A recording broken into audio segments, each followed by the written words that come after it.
My hands smelled like basil and garlic when she pushed the apron into my chest. Staff. That's what it said. I'd just cooked a wedding feast for 200 strangers using recipes my grandmother carried from Naples in 1952. My daughter-in-law pointed a camera at my face, called me hired help, and turned my humiliation into $50,000. She stole my recipes, my name, my dignity. But she forgot one thing. Nobody outplays a man who's been stirring the pot for 40 years. But I'm getting ahead of myself. Let me take you back to the beginning. To the moment the first crack appeared, in a foundation I thought was solid. My name is Frank DiMaggio. People on Taylor Street used to call me Frankie, back when my restaurant was the heartbeat of Little Italy in Chicago.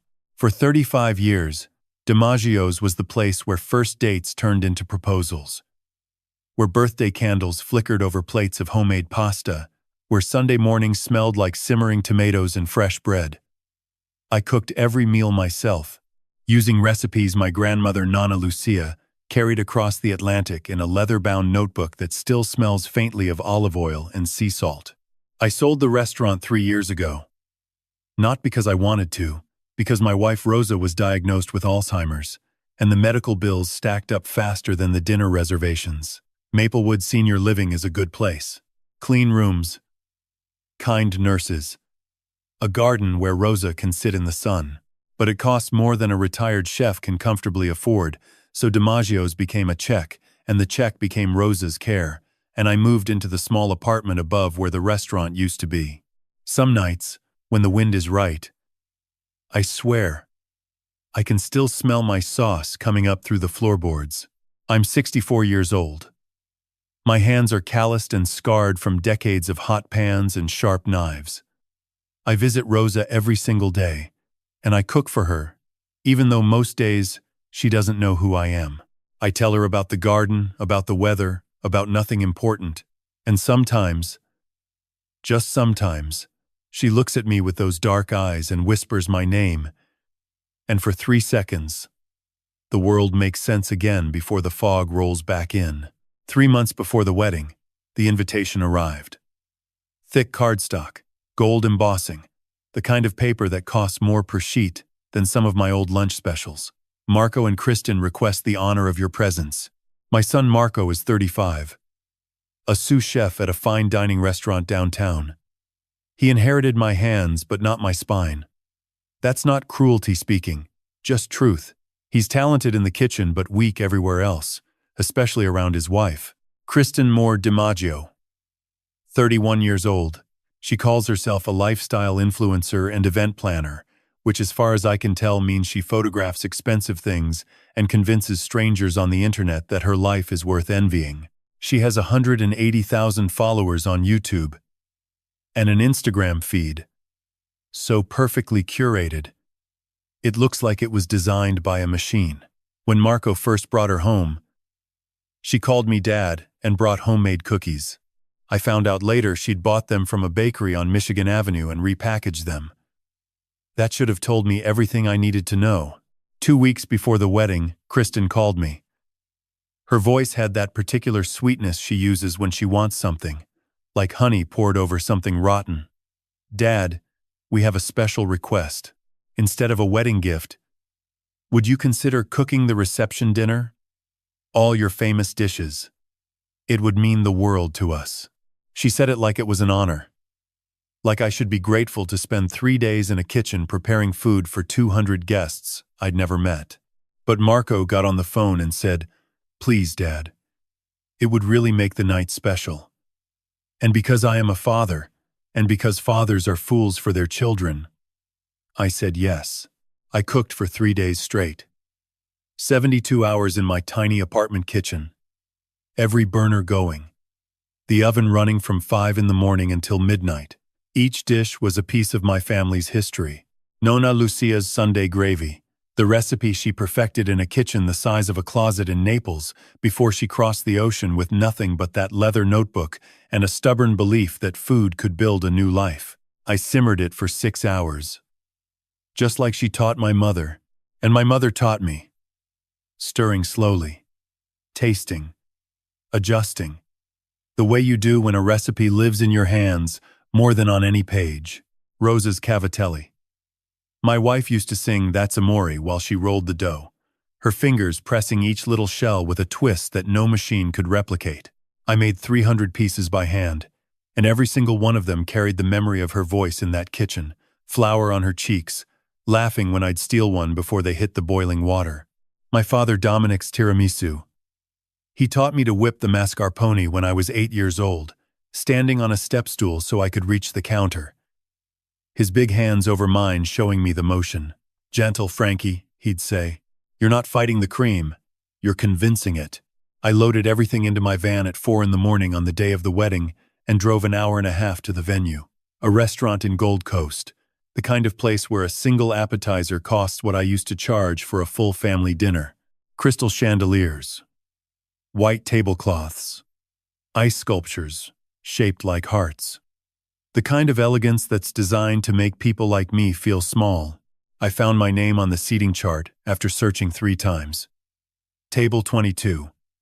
Near the back, beside the kitchen doors, partially hidden by a decorative column. My table mates were Kristen's distant cousins, pleasant strangers who talked about real estate prices and golf handicaps, while I nodded and watched my food being served to people who would never know whose hands had made it.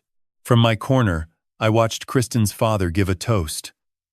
A real estate developer with a voice built for boardrooms and a smile that never quite reached his eyes. To ambition meeting opportunity, he said, raising a glass that probably cost more than my van payment. May this family always know how to leverage its assets. The crowd laughed. I didn't understand the joke until I noticed him glancing toward my table with an expression that said everything his words were too polished to admit. I searched for Marco's eyes all evening, looking for some acknowledgement that I existed, that the food on every plate had come from my hands, my history, my family. He looked at Kristen. He looked at the photographer. He looked at his shoes. He never once looked at me. Then the music stopped. Kristen walked to the microphone, her heels clicking on marble, her smile sharp enough to draw blood. 200 guests turned toward her, phones already raised, and she said the words that would change everything. I want to take a moment to recognize someone very special tonight. Kristen began, her voice carrying that practiced warmth she used in her YouTube videos, the kind of sweetness that sounds genuine until you taste the aftertaste. We have a wonderful volunteer joining our service team this evening. My father-in-law, Frankie. The crowd murmured. I felt the blood drain from my face and pool somewhere near my feet, heavy and cold. She walked toward me, heels on marble. Click, click, click, like a timer, counting down to something I couldn't yet see. In her hands was a folded piece of black fabric, and as she got closer, the gold embroidery caught the chandelier light. Staff. That single word, stitched in elegant script across the chest of an apron, she must have had custom made for this exact moment. We thought it would be a sweet touch for you to help serve tonight, she said, loud enough for the back tables to hear, loud enough for the 3 cameras positioned around the room to catch every syllable. Her live stream was running, 180,000 subscribers watching in real time.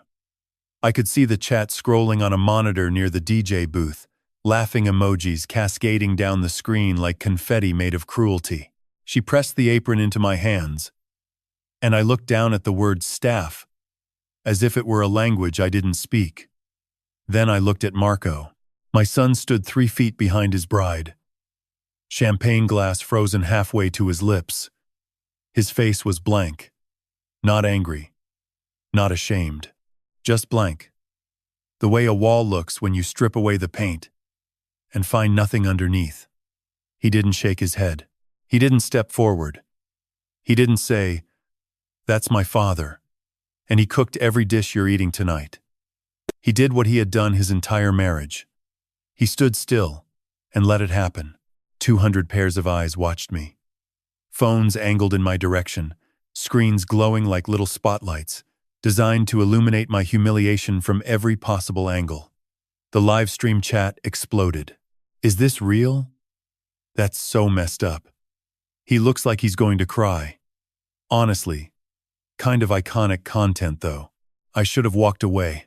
I should have set the apron on the nearest table, looked Kristen in the eye, and told every person in that room that the food they'd been complimenting all night came from my hands, my family, my history. I should have told them that the woman standing there in her $12,000 dress had never cooked a meal in her life that didn't come from a delivery app. But I didn't. Something stopped me. Maybe shock. Maybe stubbornness. Maybe the faint, stupid hope that this was a joke, that any second Marco would step forward and say it was all part of some elaborate prank, and everyone would laugh, and someone would hand me a real glass of champagne instead of a tray of them. I tied the apron around my waist. The fabric was stiff and cold against my shirt, and the word staff pressed against my chest like a brand. For 45 minutes, I served. I carried trays of champagne to guests who didn't look up. I cleared plates smeared with the remnants of my grandmother's recipes, lipstick smudges on the rims, half-eaten cavatelli pushed to the side like afterthoughts. I refilled water glasses for women who whispered behind their hands and men who photographed me with the casual indifference of tourists documenting something mildly unusual. One woman, mid-40s, designer clutch on the table, stopped me as I passed. "Excuse me, could you tell the kitchen the risotto was slightly undercooked?" I looked at her. I wanted to say, "I am the kitchen." Instead, I nodded and kept walking. The livestream comments kept scrolling. I couldn't stop reading them, even from across the room. The font was small, but cruelty has a way of being legible at any distance. Boomer gets humbled at his own son's wedding. Why does he look so sad? Just serve the drinks, Grandpa. This is the content I subscribed for. Kristen floated through the reception like a woman at the center of her own universe, stopping every few minutes to pose with guests, to whisper something to her videographer, to check the live stream metrics on her phone with a smile that told me the numbers were good. The numbers were always good when someone else was bleeding. Marco danced with her. I watched from behind a tray of dirty glasses as my son spun his wife across the floor, her white dress fanning out like wings. He was laughing. Whether he was laughing because he was happy or because he'd learned it was easier to laugh than to think, I couldn't tell. Both options hurt the same. When the cake was cut and the crowd cheered, I set down my last tray. I untied the apron slowly, folded it with the kind of care I give to things I intend to remember, and laid it over the back of a chair. The word staff faced upward, catching the light one final time. From my jacket pocket, I pulled the envelope I'd brought. Inside was a check for $8,000. Everything I could spare after Rosa's monthly care payment. I'd written it 3 days ago, sitting at my kitchen table at 2 a.m, while the sauce simmered and the tiramisu sat in the refrigerator. It was supposed to be my wedding gift, my contribution to their future. I crossed out the amount with a single line. On the back of the envelope, I wrote 7 words. Support suspended until respect is restored. Dad. I placed it on the gift table between envelopes stuffed with cash and cards covered in gold calligraphy, and I walked toward the kitchen exit.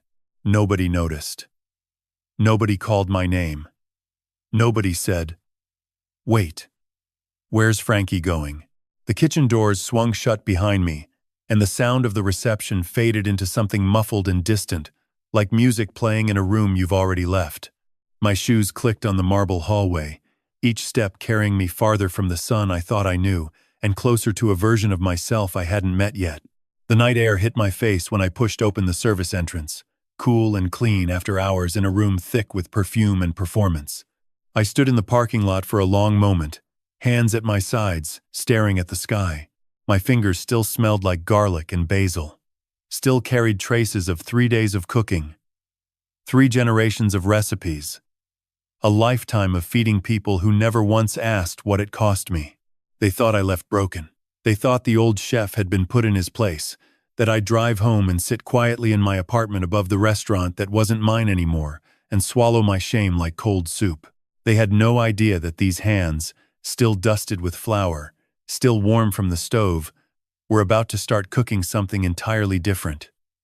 And this time, nobody was going to like the taste. I didn't drive home.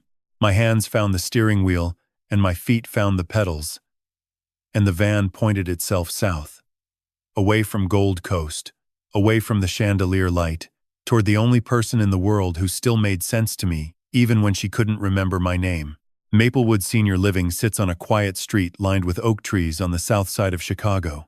I'd made this drive so many times I could do it with my eyes closed, every pothole memorized, every traffic light timed to my breathing. It was almost 1 in the morning when I pulled in, but the night nurse Denise saw my van through the lobby window and unlocked the door without asking why. "Rough night, Mr. D?" "Something like that." She nodded toward the hallway. She had a good day. Ate most of her dinner. Asked for someone named Frankie around 7. Her voice softened. I told her Frankie would be here soon. My throat closed around words I couldn't form. I just nodded and walked down the hallway that smelled like clean linen and lavender. Rosa Maria DiMaggio. The woman who taught me that cooking isn't about ingredients. It's about the silence between the words you say while stirring, the way a kitchen can hold 2 people better than any church, the truth that feeding someone is the most honest form of love, because you can't fake the taste. I met her when I was 23, a line cook with more ambition than talent. She came into the restaurant where I worked on a Tuesday evening, ordered the veal piccata, and sent it back with a note on a napkin. More lemon. Less ego. Try again. I fell in love before the revised plate hit her table. We opened DiMaggio's together 4 years later. Rosa ran the front of house while I ran the kitchen. And between us we built something that wasn't just a restaurant but a living room for the entire neighborhood. She sang while she worked. Always the same song, Dean Martin's That's Amore. Her voice slightly off-key, but so full of joy that nobody ever complained. The regulars used to say they came for the food but stayed for Rosa's singing. Now she sat in a bed at Maplewood, and most days, the woman who could tell you the exact amount of salt in a pot of sauce by tasting a single drop couldn't tell you what year it was, or whether the man beside her was her husband or a stranger who happened to know her. Nama. I pulled the chair close and took her hand. It was lighter than I remembered. The bones closer to the surface. The skin papery and warm. She was sleeping. Her silver hair spread across the pillow like a river that had stopped moving. "Bella," I whispered. "I had a rough night." She didn't stir. Most nights I talk to Rosa the way people talk to the ocean. Not because it answers, but because the sound of your own voice against something vast and unchanging helps you remember who you are. They made me serve drinks at my own son's wedding. Put me in an apron that said staff, and filmed it for the internet. Marco watched. Didn't say a word. I traced the veins on the back of her hand with my thumb, the way I used to when we'd sit on the porch after closing the restaurant, too tired to talk but not ready to stop touching. "You would have handled it better, Rosa. You would have taken that apron, tied it around Kristen's neck like a scarf, and told her to bus her own tables." I almost smiled. "God, I miss your temper." Then I did what I always do when the world gets too heavy. I sang. Softly, barely above a breath, the opening notes of That's Amore, the song Rosa had claimed as her own from the first day she stood in our kitchen and decided every pot of sauce deserved a soundtrack. When the moon hits your eye like a big pizza pie. I didn't get past the first verse. Because Rosa's hand tightened around mine. Not much. Just a flutter. Like a bird landing on a branch so thin you're not sure it will hold. But it held. Her eyes opened. Not the confused, searching gaze I'd grown used to over 3 years. This was different. This was clear. "Frankie?" she whispered. My heart stopped. Restarted. Stopped again. Those lucid moments still hit me, like a wave I never see coming. They last seconds, sometimes minutes, if you're lucky. Long enough to remember what you've lost. Short enough to make the losing sharper. "I'm here, Bella." She studied my face with an intensity that made me feel 23 again. Standing in a kitchen with revised veal piccata, hoping she'd approve. Her lips moved, forming words that cost her enormous effort. "You smell like garlic," she said. And then she smiled. The real smile. The one that made customers ask what the secret ingredient was. "I cooked today," I managed. For Marco's wedding, the clarity in her eyes flickered like a candle in a draft. The fog creeping back. But before it took her completely, she squeezed my hand one more time and whispered something that would stay with me long after the Alzheimer's reclaimed her. "Don't let them take the recipe, Frankie." Then her eyes glazed, her grip loosened. She turned toward the window where streetlight fell across the glass. And she was gone again. Back to wherever she goes when the present becomes too slippery to hold. I sat with her until dawn appeared above the rooftops, kissed her forehead, straightened her blanket, and whispered into the space between us. "They don't know what they've started, Bella." I drove home through streets just beginning to fill with early commuters, the sky turning pale gold above the apartment where Rosa and I had built our life. The kitchen still smelled like 3 days of cooking, sauce on the burners, flour dust on the counter, the ghost of every recipe hanging in the air like a conversation that hadn't finished. My phone sat on the kitchen table. I hadn't looked at it since leaving the venue. When I pressed the button, the notifications hit me like opening an oven door. Hundreds, then thousands, all tied to Kristen's wedding livestream, spreading across the internet like fire through a dry kitchen. 3.1 million. That was the number staring at me from the screen when I clicked the first link. 3.1 million people had watched me serve champagne at my own son's wedding. The title of the clip made my stomach fold in on itself like bad dough. Father-in-law volunteers as wedding staff. Wholesome or cringe? The comments section was a war zone. Half the internet thought I was a pathetic old man who deserved what he got. The other half called it elder abuse.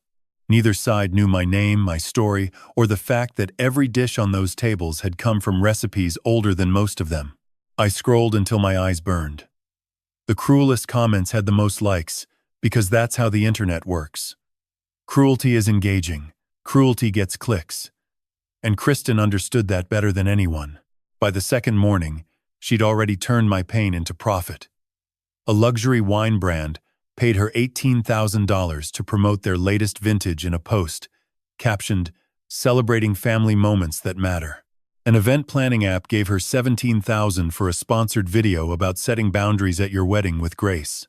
A podcast called Modern Family Dynamics paid her $15,000 to appear as a guest and discuss navigating difficult relatives. $50,000. I calculated it 3 times, hoping the math would change. It didn't. My daughter-in-law had converted my humiliation into a revenue stream more profitable than my restaurant had been in its final year. She posted a thank you video that afternoon, wearing a designer dress that cost more than my monthly payment to Maplewood. Her voice had that syrupy quality she uses when the camera is rolling, equal parts gratitude and performance. "Sometimes family teaches you the hardest lessons about knowing your worth," she said, looking directly into the lens. "Thank you all for your incredible support. This community means everything to me." 80,000 new followers joined her audience in 48 hours. 80,000 strangers who believed they understood our family because a 31-year-old woman with ring lights and a content strategy told them a story with all the inconvenient parts removed. My phone buzzed. Marco's name on the screen. Not a call. A text. 7 words that told me exactly where my son stood. "Dad." It was just content. Don't be dramatic. Content. My 3 days of cooking. My grandmother's recipes. My humiliation in front of 200 strangers and 3 million more online. Content. Like it was something that existed to be consumed and forgotten, like leftovers scraped into a trash can at the end of the night. I set the phone face down on the kitchen table and sat in the silence of a room that still smelled like sauce and flour and the memory of everything I'd poured into dishes that were now props in someone else's narrative. Rosa's words floated back to me from the fog of last night's visit. "Don't let them take the recipe, Frankie." At the time, I thought she'd been speaking from confusion, mixing past and present, the way Alzheimer's stirs everything together until nothing has its original shape. But sitting there in my kitchen, staring at the blank face of my phone, I wondered if she'd been clearer than either of us knew. I stood and walked to the cabinet above the stove, the one I never open because what's inside is too valuable to risk exposure to grease and steam. I reached to the back, behind the expired spices and the chipped measuring cups Rosa refused to throw away, and pulled out the leather-bound notebook, Nonna Lucia's recipe book. The cover was cracked and dark with age, the pages yellowed and soft at the edges, handwritten in a mixture of Italian and broken English that reflected my grandmother's journey from one language to another. She'd started it in Naples in 1948 and carried it across the Atlantic 4 years later with nothing else but a suitcase and a belief that her hands could feed a family in any country. I opened it carefully, the spine creaking like an old door. The first page read, in her careful script, Per la famiglia, con amore, Nonna Lucia DiMaggio, for the family, with love. Every page after that was a recipe, but not the kind you find in cookbooks. These were instructions written by a woman who measured by feel and cooked by instinct, full of notes like enough salt to taste like the sea and stir until your arm complains. Rosa had cooked from this book every Sunday for 30 years. She'd added her own notes in the margins, pencil marks beside her favorite recipes, little adjustments she'd discovered through decades of practice. The book was a conversation between two women who never met, connected by a kitchen and a belief that food could hold a family together even when everything else fell apart. I held it against my chest, the way you hold something irreplaceable after a close call, the way you grip what matters when you realize someone has been reaching for it behind your back. Then I opened my laptop. It took less than 10 minutes to find what I was looking for. Kristen's Instagram bio read, Head Chef and Founder, DiMaggio Kitchen. Below that, a link to a website I'd never seen, selling products I'd never approved, using a name that wasn't hers to sell.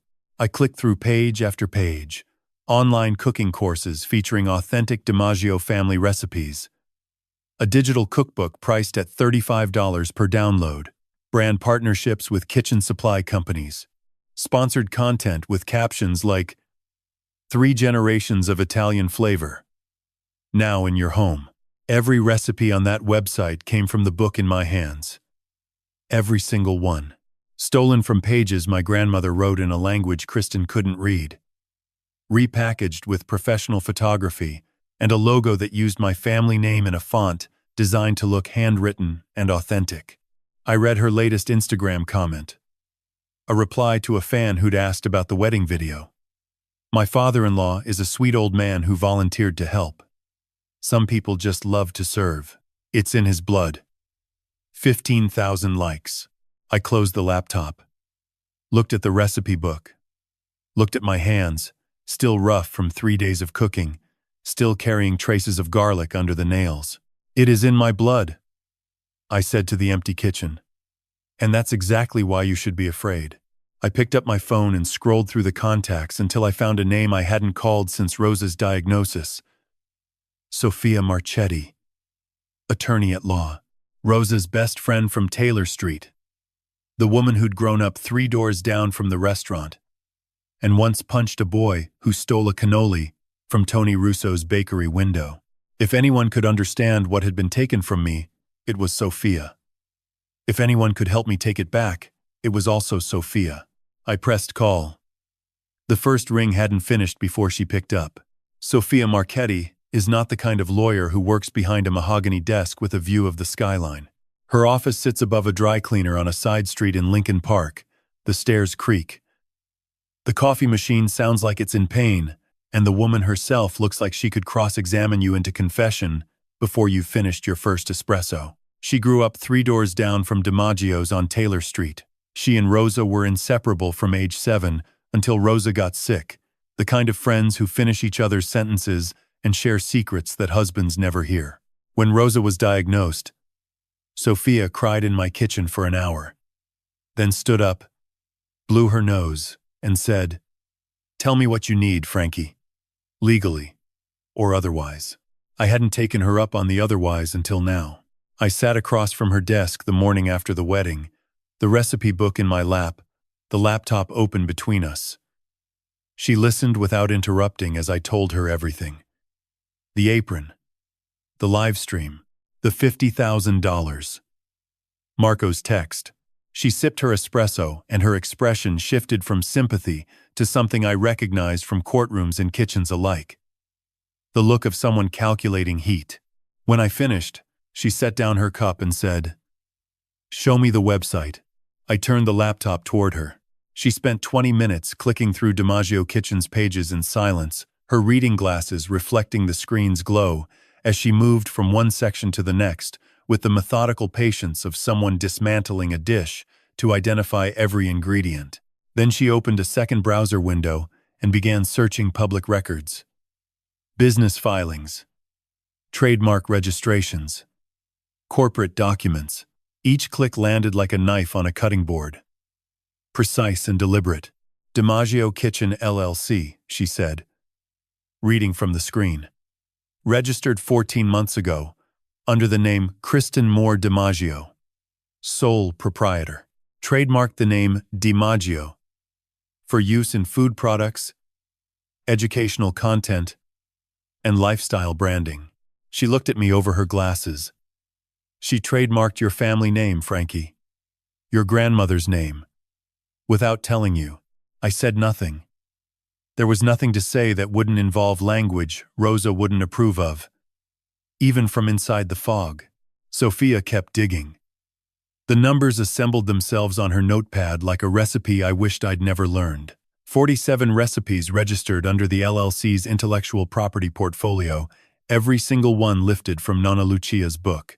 A digital cookbook priced at $35 per download, 12,000 copies sold.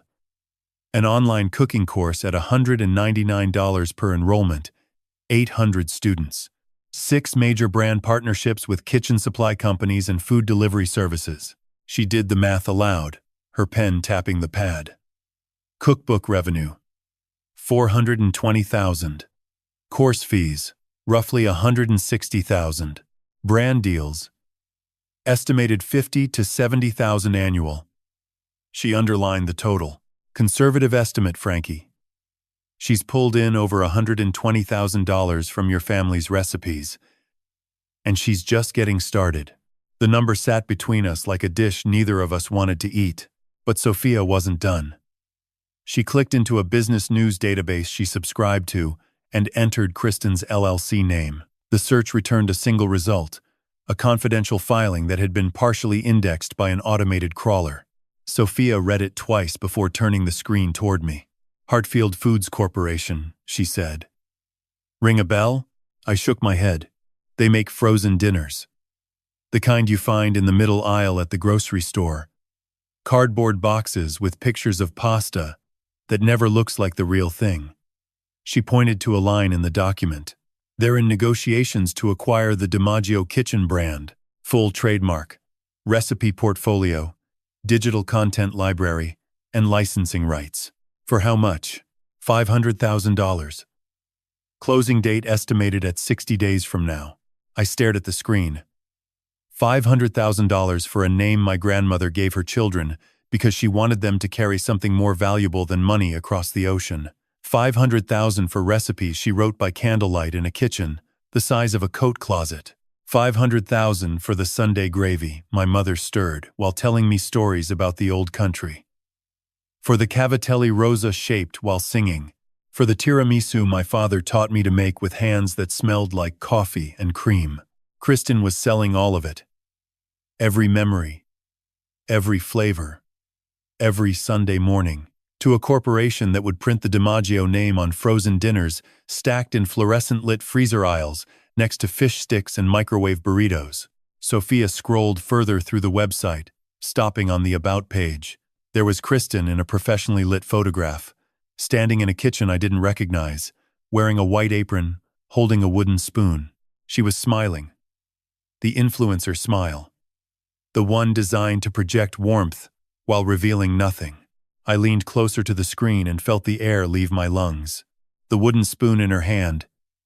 I knew that spoon. I knew the grain of the wood, the slight curve where decades of stirring had shaped the handle, the dark spot near the base where my grandfather had accidentally scorched it over a gas flame in 1956. Nana Lucia's cooking spoon. The one she brought from Naples alongside the recipe book. The one I'd given to Kristen as a gift when she first married Marco. Because I thought she was becoming part of our family. She was holding my grandmother's spoon, standing in front of a camera, selling my family's legacy, and calling herself the founder. Sophia closed the laptop. The click sounded like a door shutting. She didn't just steal your recipes, Frankie. She stole your name, your mother's name, your grandmother's name. She's selling your bloodline to a corporation that makes frozen pizza. Sophia pulled a yellow legal pad from her drawer and uncapped a pen with the decisiveness of a woman who had already moved from analysis to action. Here's what you need to understand about intellectual property theft. It leaves a paper trail longer than your Nana's pasta sheets. She looked at me, and for the first time that morning, something close to a smile crossed her face. And I'm going to follow every single inch of it. I nodded, feeling something shift inside me. Not anger exactly, though anger was part of it. Something more structural, like when you're building a sauce and the ingredients have been simmering separately and then you combine them and the heat changes and suddenly it becomes something new, something with depth and force that none of the individual parts possessed alone. How long will it take? I asked. To build a case? Weeks. To win? Depends on what else we find. What else could there be? Sophia looked at me with the expression of someone who has practiced law long enough to know that the answer to that question is almost always worse than the crime you already know about. Frankie, she said carefully, people who steal this boldly don't stop at recipes. If she took your name and your grandmother's spoon, I guarantee she's taken something else, something you haven't found yet. She was right. And what I found next made the stolen recipes look like a missing salt shaker. There are discoveries that make you angry. Then there are discoveries that make you want to burn everything down and start over from the ashes. What I found 3 days after meeting with Sophia belonged to the second category, and it had nothing to do with recipes or trademarks or $500,000 deals. It had to do with Rosa. I drove to Maplewood that Tuesday afternoon the way I always did, with a container of fresh minestrone on the passenger seat because the nurses told me Rosa ate better when the food came from my kitchen. The parking lot was quiet, the oak trees casting long shadows across the pavement. Everything looked the same, but when I walked through the lobby with the soup in my hands and my usual nod to the front desk, the receptionist looked at me with an expression I'd never seen before, pity mixed with confusion. Mr. DiMaggio, she said slowly, as if choosing each word from a shelf of options. Rosa isn't here anymore. The soup container suddenly felt very heavy. What do you mean she isn't here? She was transferred. 3 weeks ago. The family arranged it. She typed something into her computer, turned the screen slightly toward me. The authorization was signed by Marco DiMaggio. Your son, 3 weeks. Rosa had been gone for 3 weeks, and nobody had told me. Not Marco. Not Kristen. Not a single person at the facility where I'd shown up every single day for 3 years with homemade food and clean clothes, and the same song hummed in the hallway because the nurses said it calmed her down. Where? My voice came out flat, like a note played on a dead string. The receptionist handed me a printed sheet. Sunset Grove Residential Care. An address on the far edge of the suburbs. A part of the city I associated with strip malls and auto body shops, not places where you'd put someone you loved. I drove there with the minestrone still on the passenger seat, growing cold, while my hands gripped the steering wheel hard enough to leave impressions in the leather. The GPS took me down progressively smaller roads until the buildings thinned out and the storefronts gave way to vacant lots and facilities that looked like they'd been built from the same architect's worst day. Sunset Grove sat behind a chain-link fence that someone had tried to disguise with artificial ivy. The building was long and low, the color of old concrete, with windows that looked like they hadn't been opened in years. The parking lot had 3 cars in it, and the landscaping consisted of two half-dead bushes flanking an entrance door that stuck when I pushed it. The smell hit me first. Not lavender. Not clean linen. Bleach and something underneath it that bleach was trying to cover. The institutional odor of a place where maintenance is performed on schedule rather than out of care. The hallway lights buzzed with the particular frequency of fluorescent tubes that need replacing, casting everything in a yellowish tint that made the walls look sick. A woman at the front desk barely looked up from her phone. Visiting hours end at 4. I'm here for Rosa DiMaggio. She checked a clipboard. Room 112. Down the hall. Last door on the left. No warmth. No recognition of my name. No, she had a good day, or she's been asking for someone. Just a room number and a direction, like I was picking up a package. The hallway stretched ahead of me. Doors closed on both sides. A television blaring from a common room where 3 residents sat in wheelchairs facing a screen none of them seemed to be watching. The floor was clean, but the cleanness felt aggressive. Chemical. The kind that exists to satisfy inspections rather than comfort. Room 112. I pushed the door open, and the air inside was stale and cool, as if the window hadn't been opened since Rosa arrived. The room was smaller than her room at Maplewood. Smaller than our bathroom at home. A single bed. A nightstand with nothing on it. A chair that didn't match anything. And a television mounted on the wall showing a channel in a language Rosa didn't speak. Rosa sat in the chair by the window, not looking out, just facing the glass, her hands in her lap, her eyes fixed on something that wasn't there. She wore a sweater I didn't recognize, too big for her, the sleeves hanging past her wrists. On the nightstand tray beside her bed sat a meal. Mashed potatoes from a carton, some kind of meat in gray gravy, green beans that looked like they'd been cooked 3 days ago and reheated twice. The food was untouched. Cold. A film forming on the surface of the gravy. Of course she didn't eat it. This was a woman who had spent 30 years in a kitchen where sauce simmered for 6 hours and bread was baked fresh every morning. A woman whose husband was a chef, whose mother-in-law ground her own spices, whose idea of a quick meal was still something made from scratch, with ingredients you could name. And someone had put her in a room that smelled like floor cleaner and served her food that came from a supply truck. I knelt beside her chair, my knees cracking against the cold linoleum. She didn't turn. Her hands were thinner than I remembered. The wedding ring loose on her finger, the skin dry. Someone had cut her hair shorter than she liked it. The silver strands hung unevenly around her ears, a haircut given for convenience rather than dignity. Bella, I whispered. I'm here. Nothing. The television droned. Somewhere down the hall, a door closed. I reached for her hand and held it the way you hold something you're afraid might break. Her fingers were cold. At Maplewood, her fingers were always warm because the nurses kept the rooms at the temperature she liked, because they knew. Here, nobody knew anything about her. Nobody knew she hummed. That's Amore in the bath. Nobody knew she liked her coffee, with exactly 2 sugars and a splash of cream. Nobody knew that the woman sitting in this plastic chair by a smudged window had once run the front of house at the best Italian restaurant on Taylor Street and made every customer feel like they were eating in her home. How long? I asked the empty room. How long has she been sitting here with food she won't eat and a channel she can't understand? I looked at the tray again. The cold mashed potatoes. The gray meat. And something inside me shifted past anger, past fury, past every emotion that has a name and a place in normal conversation. What I felt sitting on that linoleum floor beside my wife was something older and more dangerous. The kind of feeling that doesn't shout or throw things. The kind that gets very, very quiet. Because this wasn't about recipes anymore.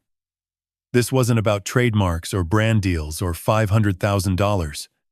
This was about Rosa. Someone had taken my wife out of the place where people knew her name and put her in a room where nobody sang to her, where the food was cold, where her hands were cold, where everything was cold. And my son had signed the papers. I sat on the linoleum beside Rosa's chair for a long time. long enough for the light through the window to shift from afternoon gold to the flat gray of early evening, long enough for the cold meal on her tray to become something even less appetizing than it already was, which I wouldn't have thought possible. Her hand rested in mine, light as paper, cold as the room. I rubbed her fingers gently, trying to push warmth back into skin that felt like it had forgotten what warmth was. 3 weeks, 21 days of cold food and bleach-scented hallways, and a television speaking a language she'd never learned. 21 mornings without someone who knew she liked 2 sugars in her coffee and a splash of cream. 21 nights without anyone humming in the hallway to help her sleep. I thought about the transfer papers with Marco's signature. I tried to imagine the moment he signed them. Was Kristen standing behind him, coaching, explaining why this was the practical choice? Or had he done it alone, convincing himself that a cheaper facility meant savings they could redirect toward the mortgage or the boutique or some other structure built on my name and my money? Either way, he'd signed. Either way, my son had moved his mother to a place where the food came from a truck and nobody knew her favorite song. "I'm going to fix this, Bella," I said to Rosa, my voice low enough that it stayed between us and the smudged window. "First thing tomorrow, you're coming back to Maplewood. I'll pay the difference myself. I'll work a second job if I have to. You're not spending another night in this room." Rosa didn't respond. Her eyes stayed fixed on the glass, watching nothing. Or maybe watching something only she could see. In the place where her memories lived now, rearranged and scattered, like pages torn from a book and thrown into wind. I leaned closer, closed my eyes, and for the second time in a week, I sang. "When the moon hits your eye like a big pizza pie," my voice cracked on the second word. I hadn't slept properly since the wedding, and exhaustion was doing things to my control that I didn't appreciate. But I kept going, because Rosa had never cared whether I could carry a tune. She cared that I tried. "That's amor." Rosa's head turned, slowly like a flower following light it hasn't seen in weeks. Her eyes found my face, and for a moment they were unfocused, swimming through layers of confusion, the way someone treads water in a deep pool. Then something surfaced, not recognition exactly. Something deeper. The way your body remembers a smell before your mind places it. The way your hands know the shape of a doorknob in the dark. Her lips parted, and a sound came out that was barely a whisper, barely even a word. But I heard it. Amore. One word. One fragment of a song she'd sung 10,000 times in a kitchen that smelled like tomatoes and bread. Her fingers squeezed mine. Not the firm grip of the woman who once slapped a food critic's hand for reaching across the counter. Just a flutter. A ghost of pressure that lasted 2 seconds before fading like steam from a pot. I pressed my forehead against her knuckles and let the tears come. Not many, just enough to mark the moment, to acknowledge that this woman who couldn't remember my name could still feel the shape of our song somewhere in the spaces the disease hadn't reached yet. "I'm getting you out of here, Bella," I whispered against her skin. "And then I'm getting everything back." Her eyes clouded. The flutter in her fingers stilled. She turned back to the window, and the moment was gone, folded back into whatever drawer the Alzheimer's keeps the things it borrows. I kissed her hand, tucked the blanket tighter around her legs, picked up the untouched food tray, and carried it to the nurse's station, where I set it down with a steadiness that surprised me. "She doesn't eat this," I told the nurse on duty, a young man who looked barely old enough to shave. "She needs real food. Warm soup, fresh bread, something made by a person, not a machine." He blinked at me. "Sir, our meals are prepared according to nutritional guide. Your meals are prepared according to a budget," I said. "There's a difference." I walked out of Sunset Grove into air that tasted like freedom after the stale, chemical atmosphere inside. The parking lot was nearly empty. The artificial ivy on the chain-link fence rustled in a wind that carried the smell of exhaust and distant rain. I sat in my van for 5 minutes, hands on the wheel, engine off, staring at the building where they'd put my wife like a piece of furniture moved to storage. Then I called Sophia. She answered on the second ring. What did you find? They moved Rosa. My voice was flat, controlled, the kind of calm that comes not from peace, but from a decision so complete that emotion becomes irrelevant. Kristen had Marco sign the transfer papers 3 weeks ago. They put her in a place called Sunset Grove. 2 stars on Google. Cold food. No one knows her name. Sophia was silent for 10 seconds. In the years I'd known her, I'd never heard her go that long without speaking. That's elder neglect, Frankie, she said finally. Depending on how we frame it, that's criminal. I know. What do you want to do? I looked at Sunset Grove in my rearview mirror. The concrete walls. The fluorescent glow behind dirty windows. My wife in room 112, her cold fingers wrapped around the ghost of a song. First, I move Rosa back to Maplewood tomorrow. I'll cover the cost myself. And then I pull every financial guarantee I've ever given them. The warehouse loan, the business credit line, the car lease. Every document with my name on it that keeps their world standing. That'll collapse their finances within weeks, Frankie. Maybe days. I know. Another pause. Then Sophia carefully. Is there more? I thought about the recipe book sitting on my kitchen table. About Nana Lucia's spoon in Kristen's hand. About $500,000 in 60 days. About 200 people eating my food while I wore an apron that said staff. About my wife eating cold mashed potatoes from a carton in a room that smelled like bleach. I want to throw a dinner party, I said. At the old restaurant. Every dish from Nana's book. Invite the whole neighborhood. Press. Food critics. Everyone. A dinner party. Sophia's voice was careful, measuring. You're planning a public event while building a legal case against your daughter-in-law. I'm planning the Last Supper, Sophia. The biggest meal Little Italy has ever seen. Silence. Then, how long do we have before the Hartfield deal closes? You tell me. I heard her typing. 52 days. Good. I only need 30. More silence. Then, what exactly are you planning, Frankie? I looked at my hands on the steering wheel. The scars from hot pans. The calluses from decades of knife work. The garlic stain that never fully washes out from under the nails. These hands had fed a neighborhood for 35 years. They'd held Rosa's face on our wedding day. They'd taught Marco to chop his first onion at age 5. Now they were going to dismantle everything Kristen had built with stolen ingredients. I've been cooking for 40 years, Sophia. I know exactly how long to let things simmer before they boil. In cooking, there's a technique called pulling the base. You build a stock over hours, layering flavors, letting bones and vegetables surrender their essence into the liquid. Then at the precise moment, you remove the foundation ingredients. What remains is concentrated, powerful, and entirely dependent on what was underneath. Remove the base, and everything above it collapses into exactly what you intended.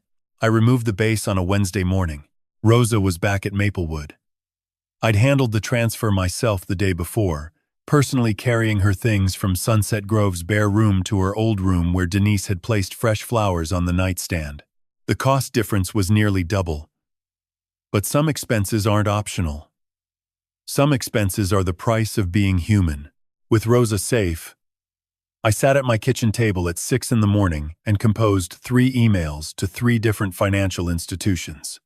Each contained the same essential message, written in language Sophia had reviewed.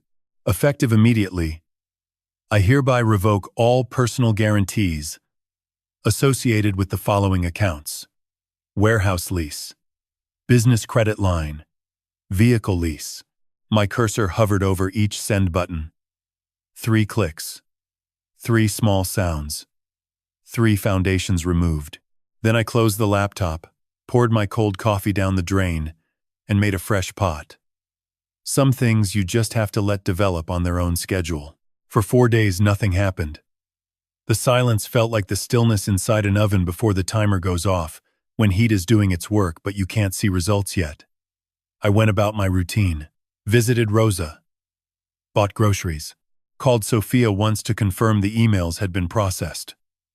They had. On the 5th day, the timer went off. Kristen's spring inventory order, $40,000 worth of event supplies, was declined mid-transaction.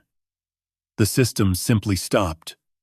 Rejected, as if the money had never existed. Because in a sense, it hadn't. It had always been my name holding the door open. The warehouse company sent a notice requiring income re-verification within 15 days. Suppliers began sending demand letters. The car lease company was most direct. Provide alternate collateral within 10 days or return the vehicle. Sophia told me later that Kristen had contacted the bank 4 times in a single afternoon. But banks don't reverse automated processes based on emotion. They require documentation, signatures, guarantors. And the guarantor had left the building. That evening, Marco texted, "Dad, Kristen says something's wrong with her accounts. Do you know anything about this?" I didn't respond.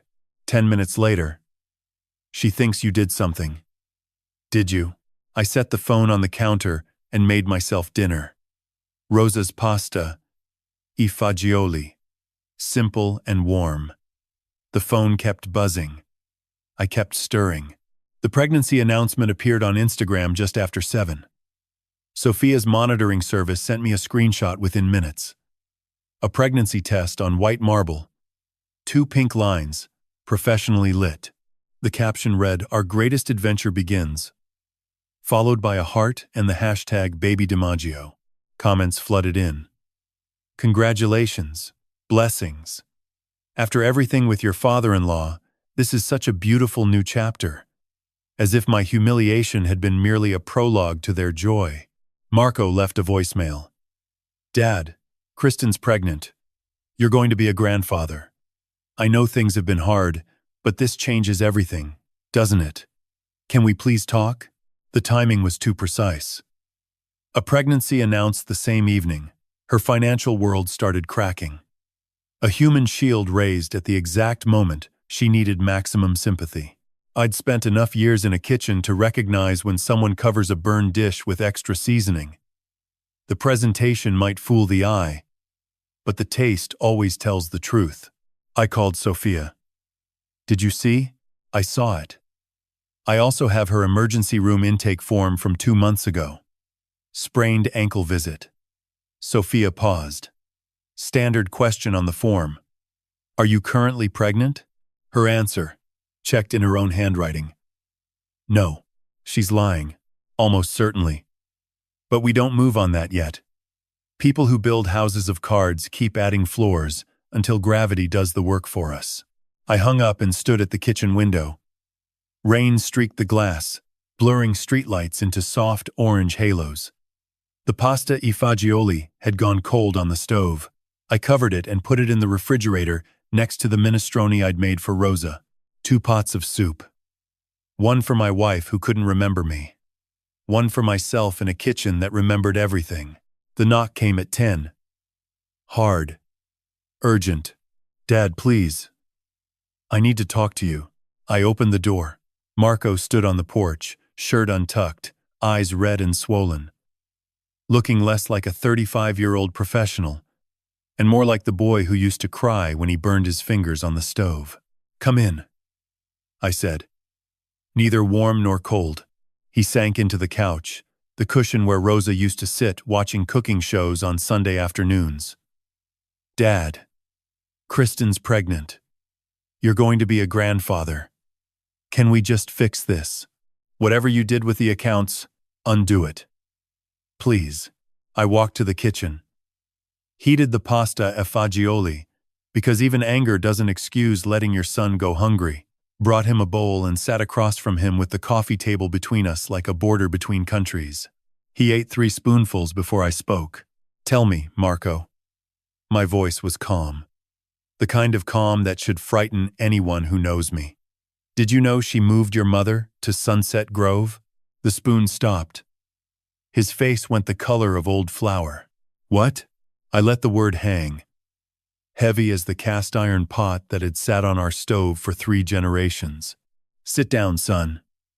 He was already sitting, but the words meant something different, and we both knew it. We have a lot to talk about. And for once in your life, you're going to listen. Marco sat on Rosa's cushion with a bowl of soup going cold in his hands and listened while I dismantled the life he thought he'd been living. I told him about DiMaggio Kitchen LLC, about 47 recipes trademarked under Kristen's name, about the cookbook, the online course, the brand deals, $120,000 earned from ingredients that belonged to his grandmother, his mother, his family. I watched his face change with each number, the way dough changes when you add too much water. It loses its shape. It becomes something you can't work with anymore. I told him about Hartfield Foods Corporation. $500,000 to buy our name, our legacy, our grandmother's handwriting, a frozen food company that would print DiMaggio on cardboard boxes and stack them in fluorescent aisles between fish sticks and microwave burritos. 60 days, I said. That's how long before the deal closes. 60 days before everything Nana Lucia carried across the ocean ends up in a corporate filing cabinet. Marco's hands were shaking. The soup trembled in the bowl like a small sea during a storm. Then I told him about Sunset Grove. I didn't raise my voice. I didn't need to. I described the room, the bleach smell, the cold food on the tray, the television in a language Rosa didn't speak, the sweater that didn't fit, the haircut given for convenience, his mother's cold fingers in my hand while I sang a song she couldn't remember knowing. I signed the transfer papers, Dad. His voice broke on the word Dad, cracking it into two syllables that didn't quite fit back together. She said it was a better facility. She said you agreed. She said Maplewood was overcharging, and this place had a higher care rating. It has 2 stars on Google. Marco, I didn't check. I trusted her.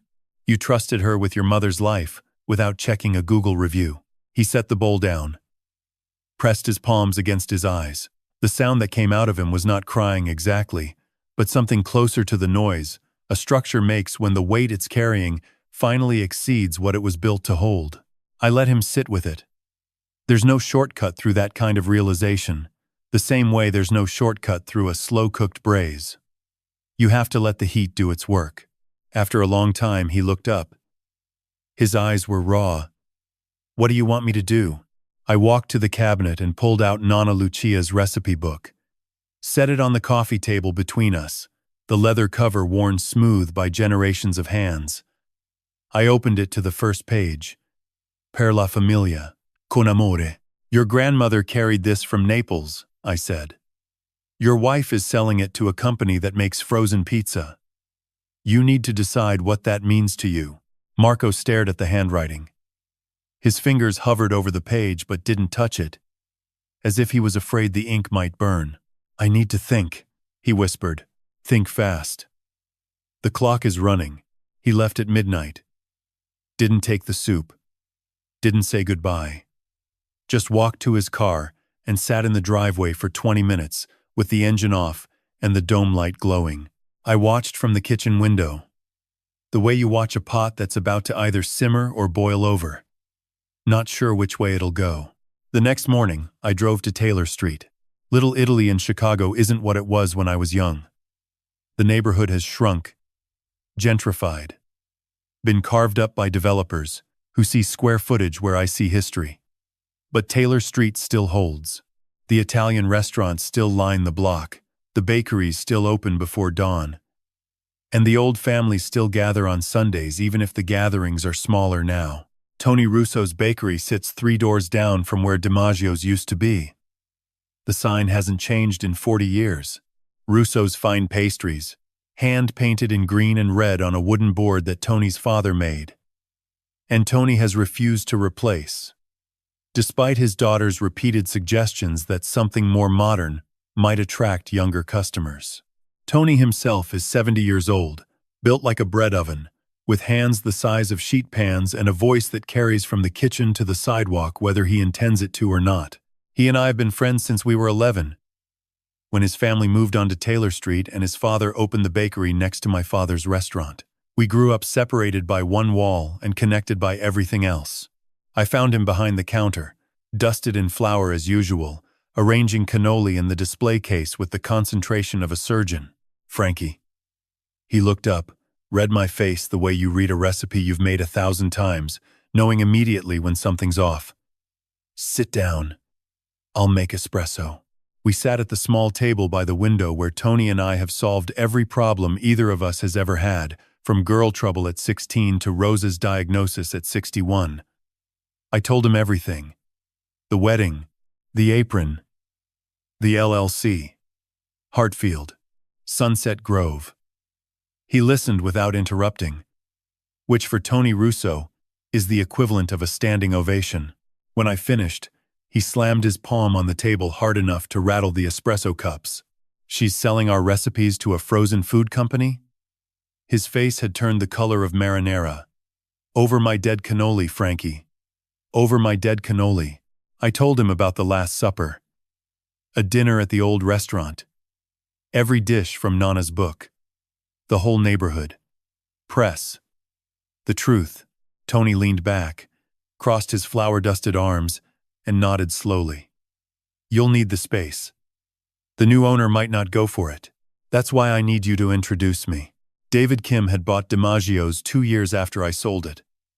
Korean-American, mid-40s, trained at the Culinary Institute, with a deep respect for culinary heritage that crossed cultural boundaries.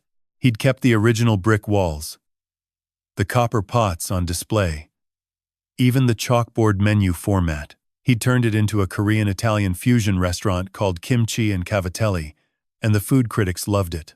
Tony called him. Explained the situation in his usual Tony fashion, which meant loud, emotional, and peppered with Italian phrases that David probably didn't understand but got the spirit of. David said yes before Tony finished the sentence. "The kitchen is yours, Mr. DiMaggio. Whatever you need. However long you need it." That afternoon, I stood in the kitchen where I'd cooked 10,000 meals. The stoves were different, the layout rearranged, but the back wall still had a scorch mark from the night in '98, when I forgot a pot of sauce because Rosa called to say Marco had taken his first steps. She'd laughed at me for a week. I pressed my palm against that burn mark. The wall was cool, but the memory was warm. "One more dinner, Bella," I whispered. "The last one. And this time, everyone will know whose kitchen this really is." 3 days later, my kitchen became a war room. But instead of maps on the walls, there were menus. Sophia spread her legal documents across one end of the table. Tony brought pastries and opinions, both in excessive quantities. And Elena Ortiz, the woman Tony introduced as the reporter who made that landlord on Ashland Avenue cry on camera, sat at the other end with a notebook and a digital recorder, her dark eyes taking in everything with the quiet intensity of someone who builds stories the way I build sauces, one layer at a time. Elena was 34. A journalist for an independent news outlet that specialized in elder abuse and financial exploitation. Tony knew her through church, where apparently she'd done a segment on a parish priest embezzling from the elderly parishioners' fund. She'd won an award for it. Tony mentioned this 3 times during the introduction. "So," Elena said, clicking her pen, "tell me about the dinner." I laid it out. The Last Supper at DiMaggio's. 150 guests. The entire neighborhood, food critics from the Tribune, local press, and a live stream for anyone who couldn't be there in person. I would cook every signature dish from Nonna Lucia's recipe book. The same recipes Kristen had trademarked and was preparing to sell. Each dish would be served with its story, its origin, its proof of ownership written in my grandmother's hand. And halfway through the evening, Elena would screen her investigative report. DiMaggio Kitchen, LLC. The stolen trademark. The $120,000 in revenue. The Hartfield deal. Sunset Grove. Everything, documented and sourced, presented to an audience that included the very community those recipes had fed for decades. Sophia outlined the legal framework. We file the intellectual property claim the morning of the dinner. By the time Elena's report airs, Kristen will already be served with papers. The timing has to be precise. Tony, who had been unusually quiet for nearly 4 minutes, finally exploded. I've already talked to 30 families on Taylor Street. The Lombardis, the Catanias, the Ferraris, everyone who ever ate at DiMaggio's. They're coming, Frankie. Every single one of them. Mrs. Lombardi said she'd walk there on broken legs if she had to. Elena made notes. Sophia organized timelines. Tony called more people. I sat in the middle of it all, watching these 3 very different people coordinate around my kitchen table, like ingredients that shouldn't work together, but somehow create something extraordinary. The one ingredient missing was Marco. He hadn't called since the night I told him about Sunset Grove. 5 days of silence. I'd catch myself checking my phone at odd hours, looking for his name, then putting it face down and reminding myself that some decisions can't be rushed. You can turn up the heat on a stove, but you can't turn up the heat on a conscience. On the 6th morning, my phone rang at 5:45. I was already awake, already in the kitchen, already stirring coffee. I hadn't poured yet out of pure habit. Dad. Marco's voice was raw. The voice of someone who hasn't slept well in nearly a week. I want to help. Tell me what you need. I closed my eyes, pressed my forehead against the cabinet above the stove, the one where Nana Lucia's recipe book lived. I need a sous chef, I said. Can you still cut onions without crying? A sound came through the phone that might have been a laugh if it hadn't been so broken, small, cracked in the middle. But real. I'll try, Dad. Good. Because we're going to cook the most important meal of our lives. The 3 weeks that followed moved with the controlled urgency of a kitchen during dinner rush. Everything happened simultaneously. Everything depended on everything else. And there was no room for mistakes. Marco came to my apartment every evening after work. We cooked together for the first time in years, testing dishes from the recipe book, adjusting portions for 150 servings, timing each course so the flow would feel natural. He didn't talk about Kristen. I didn't ask. The kitchen was neutral ground, and the work was our conversation. Some nights, when we'd finished prep and the counters were clean, he'd sit at the table and turn the pages of Nana's book slowly, reading her handwritten notes the way someone reads letters from a person they wish they'd known better. Did Nana really measure salt by how it felt between her fingers? He asked one evening. She measured everything by feel, said measuring cups were for people who didn't trust their hands. Marco looked at his own hands. Chef's hands like mine, scarred and calloused, capable of things his wife had never bothered to learn. Meanwhile, Sophia finalized the legal filing. Elena completed her investigative report, a 20-minute piece that included public records, trademark filings, financial documents, and an interview with a Hartfield Foods executive who confirmed the acquisition was in advanced stages. Tony mobilized Taylor Street with the efficiency of a man who had been organizing neighborhood events since before email existed, which meant phone calls, doorbell rings, and personal visits that always ended with espresso and a firm commitment. David Kim transformed the restaurant. He cleared the dining room, set up long communal tables in the Italian tradition, and hung photographs from DiMaggio's original walls that he'd kept in storage. Pictures of my parents on opening day, Rosa and me behind the counter. Marco at age 6, standing on a milk crate to reach the prep table, a chef's hat falling over his eyes. The night before the dinner, I stood alone in the kitchen. David had gone home. The prep was done, the ingredients organized, the timeline taped to the wall above the stove. 150 place settings waited in the dining room, 3 cameras positioned for the live stream. Elena's equipment tested and ready. My phone buzzed. An unknown number. The text was short.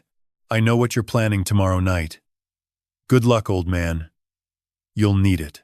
I read it twice. Set the phone on the counter beside a cutting board still damp from the evening's prep. Looked at the row of copper pots hanging on the wall.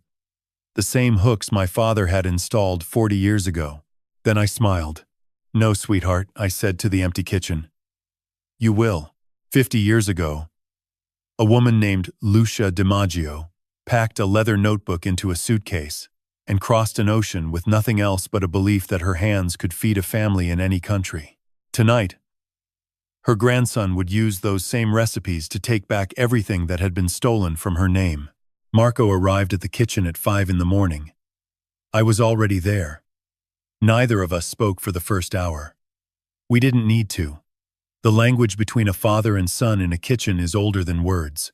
It lives in the rhythm of knives on cutting boards, in the timing of when to hand someone a spoon without being asked, in the unspoken understanding that the onions are prepped before the garlic because that's how Nana did it and that's how it's done.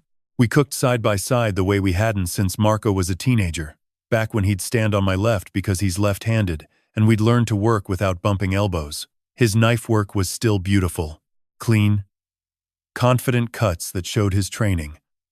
The formal technique layered on top of the instinct I'd given him before he could read. He reached for the San Marzano tomatoes at the same moment I reached for the basil, and our hands crossed over the cutting board in a motion so practiced it felt choreographed. He looked at me. I looked at him. Neither of us said anything, but something passed between us that I don't have a word for. Not forgiveness. Not yet. Something more like recognition. The acknowledgement that whatever had gone wrong between us, this part, the cooking, had never broken. Onions? I asked. When his eyes went red over the cutting board, he nodded. Onions. We both knew it wasn't just onions. And that was fine. By noon, the kitchen smelled like 3 generations of DiMaggio women had returned to cook one last time. The Sunday gravy had been simmering since 6, its surface barely trembling the way Nana taught me. Low heat, patience, no shortcuts. Rosa's cavatelli sat in neat rows on floured trays. 300 pieces shaped by hand, each one carrying the ghost of her voice singing, "That's amore." The tiramisu was setting in the walk-in cooler, layers of mascarpone, and espresso-soaked ladyfingers built with the gentleness my father Dominic always insisted upon. The dining room had been transformed. David Kim's crew had set up long communal tables covered in white cloth, candles in simple glass holders, and bottles of Chianti at each place setting. On the walls hung the photographs he'd kept in storage. My parents on opening day, 1971. Young and terrified and proud. Rosa and me behind the counter, her hand on my shoulder. Both of us laughing at something I can no longer remember. Marco at 6, chef's hat falling over his eyes, standing on a milk crate to reach the prep table, and in a glass case near the entrance, Nonna Lucia's recipe book. Open to the first page. Per la famiglia. Con amore. Beside it, a small printed card. These recipes were created by Lucia DiMaggio in Naples, Italy, beginning in 1948. They have been cooked by 3 generations of the DiMaggio family. They belong to no corporation. They belong to this table. People began arriving at 6. Tony had done his work. The Lombardis came first, 3 generations deep. Mrs. Lombardi at 80 years old walking through the door with the determination of someone who had indeed been prepared to walk on broken legs. The Catanias brought wine. The Ferraris brought flowers. The Russos, Tony's extended family, brought themselves and their appetites, which were considerable. Food critics from the Tribune arrived quietly. Notebooks open. Elena's camera crew set up in the corner. Discreet but positioned to capture every angle. The live stream went live at 6:30. The viewer count climbing from dozens to hundreds to thousands as word spread through social media that something was happening at the old DiMaggio's on Taylor Street. I cooked. I served. And for each dish, I stood in front of the room and told its story. This is my grandmother's Sunday gravy. She made it every week for 40 years. First in Naples, and then here on Taylor Street. She simmered it for 6 hours because she said anything worth eating was worth waiting for. People ate. People cried. A man I didn't recognize stood up and said he'd proposed to his wife at this very table in 1989. And she'd said yes, between bites of the cavatelli. His wife, sitting beside him, confirmed this and added that the cavatelli tonight tasted exactly the same. Tony took the floor without being asked. Because Tony Russo has never once in his life waited to be asked. I sold bread next door to this restaurant for 30 years, he said, his voice carrying to the back wall the way it always does. Every morning, Frankie and I would have coffee through the service window between our kitchens. He'd pass me a taste of whatever he was testing. I'd pass him a cannoli. That was our deal. He paused, and his voice dropped to something I'd rarely heard from Tony. Quiet. Serious. Frankie fed this neighborhood. He fed us when we were hungry, and when we were celebrating, and when we were grieving. And somebody tried to put his name on a frozen dinner box and sell it to strangers. That's not business. That's theft. And on Taylor Street, we don't forget, the room stood. Not all at once.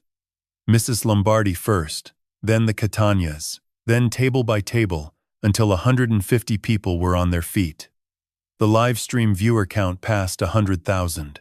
Elena caught my eye from behind her camera and gave a small nod. It was time. The lights dimmed. Her investigative report began playing on the screen David had mounted on the far wall. DiMaggio Kitchen, LLC. The trademark filings. The revenue breakdown. Screenshots of the website using my family's name and my grandmother's spoon. The Hartfield Foods acquisition documents. The Sunset Grove transfer papers with Marco's signature. Annotated with context. 20 minutes of evidence. Presented with the calm precision of a journalist who understood that facts, properly arranged, are more devastating than any accusation. The room went silent. Then the silence turned into something else. A murmur that built like heat in a closed oven, rising from table to table, voice to voice, until the air itself felt pressurized. The live stream chat erupted. Justice for Frankie appeared once, then again, then 100 times, scrolling so fast the words blurred into a green river of outrage. And then the front door opened. The wind came in first, cold and sharp. Then the click of heels on the hardwood floor that David Kim had kept because he knew some floors hold history in their grain. Kristen stood in the doorway, designer coat, jaw set, eyes scanning the room with the rapid calculation of someone assessing damage in real time. She'd known this was coming. She'd sent the text. But knowing and seeing are different things. The way reading a recipe and tasting the dish are different things. And what she was tasting now was a room full of people who had already made up their minds. Kristen walked in the way she walked into every room. Shoulders back. Chin up. The posture of a woman who had built a career on the belief that confidence could substitute for substance. But her eyes betrayed her. They moved too fast, jumping from the screen where Elena's report was still playing to the faces of 150 people who were looking at her the way you look at something spoiled that's been left on the counter too long. "This is ridiculous," she said. Her voice pitched to Carrie. The influencer's instinct to project even when projecting was the worst possible choice. "These are my recipes. I built this brand. He's just a washed-up old cook who couldn't even keep his restaurant open." The words hit the room and died. Nobody laughed. Nobody agreed. The silence that followed was the kind that has weight, the kind that presses down on the person who broke it. Then Mrs. Lombardi stood up, Angelina Lombardi, 80 years old, 4'11", the woman who had eaten at DiMaggio's on her wedding night in 1968, who had celebrated every birthday, anniversary, and christening within these walls, who had buried her husband on a Tuesday and come to DiMaggio's on Wednesday, because she said Frankie's soup was the only thing that made grief feel survivable. She walked toward Kristen with the slow, deliberate pace of someone who has earned the right to take her time. Tony, standing nearby, handed her something. A wooden spoon. Not the original. Not Nana's, but one from the kitchen that carried the same meaning. Mrs. Lombardi stopped 3 feet from Kristen and pointed the spoon at her chest. "I ate at DiMaggio's on my wedding night," she said. Her voice thin, but steady as steel wire. "My children grew up on his meatballs. My husband's last good meal was at this table. You don't own our memories, little girl. You don't get to put them in a box and sell them at the grocery store." A sound moved through the room. Not applause. Something deeper. The collective exhale of people who had been waiting for someone to say what they all felt. Other voices followed. He catered my daughter's christening. Wouldn't take a dime. During the blizzard of '99, he was the only one who opened. Fed the whole block for free.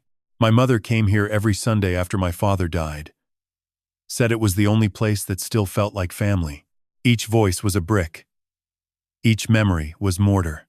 And the wall they were building was one Kristen couldn't climb over, couldn't knock down, couldn't rebrand or monetize or sell to a frozen food corporation. I stepped forward. The room quieted the way a kitchen quiets when the head chef enters, not from fear, but from the understanding that what comes next matters. I walked to the glass case near the entrance and lifted out Nana Lucia's recipe book, carried it to the center of the room, where Kristen stood surrounded by a community that had known my family's food longer than she'd known my family's name.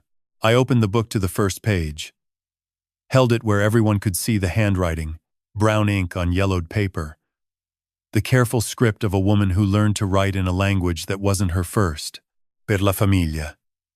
Con amore. Nonna Lucia Di Maggio.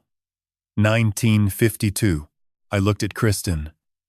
The live stream counter in my peripheral vision read 212,000. This book crossed an ocean, I said. My voice didn't shake.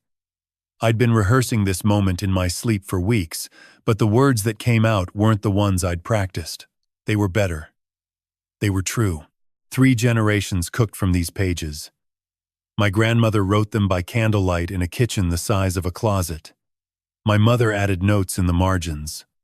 My wife, Rosa, sang while she stirred these sauces.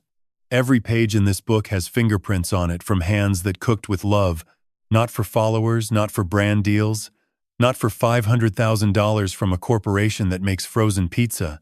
I closed the book gently, held it against my chest. You took our name, Kristen. You trademarked it like it was a logo instead of a legacy. You took our recipes and sold them to strangers who will never know that the Sunday gravy needs 6 hours because my grandmother said, patience is the ingredient you can't buy. You took my wife out of the place where people knew her name and put her in a room where the food was cold and nobody sang. The room was so silent I could hear the candle flames bending in the draft from the open door. But you made one mistake. I raised my hands. These hands, scarred from hot pans, calloused from decades of knife work, stained with garlic that never fully washes out. You forgot that food isn't about ingredients. It's about the hands that make it. And these hands remember every recipe, every name, every lie. Sophia stepped out from the back of the room, a manila folder in her grip, her heels clicking on the hardwood with the precision of someone who has entered courtrooms the way generals enter battlefields. Intellectual property theft, trademark fraud, elder financial exploitation. Filed this morning with the Cook County Circuit Court. She set the folder on the nearest table. Every document sourced, every transaction traced, and every word spoken in this room tonight recorded and live-streamed to 230,000 witnesses. Kristen's face had gone white. The influencer mask cracked, and what showed underneath was not remorse but calculation. The frantic mathematics of someone trying to find an exit in a room where all the doors lead to the same place. She turned to Marco. Her eyes searched for the man who had always stood beside her, who had always chosen peace over truth, who had signed papers without reading them because she asked him to. Marco stood at the kitchen doorway, apron tied, flour on his hands. His eyes were red and wet, but he didn't look away. He didn't step toward her. He didn't speak. For the first time in his marriage, his silence meant something different. It meant he was done. Kristen read that silence the way you read a thermometer when the number is the one you feared. She grabbed her purse, turned toward the door, and walked. Fast. Heels hammering the floor that held 40 years of his family's footsteps. The front door swung open. And waiting on the sidewalk, cameras shouldered, and lights blazing, stood crews.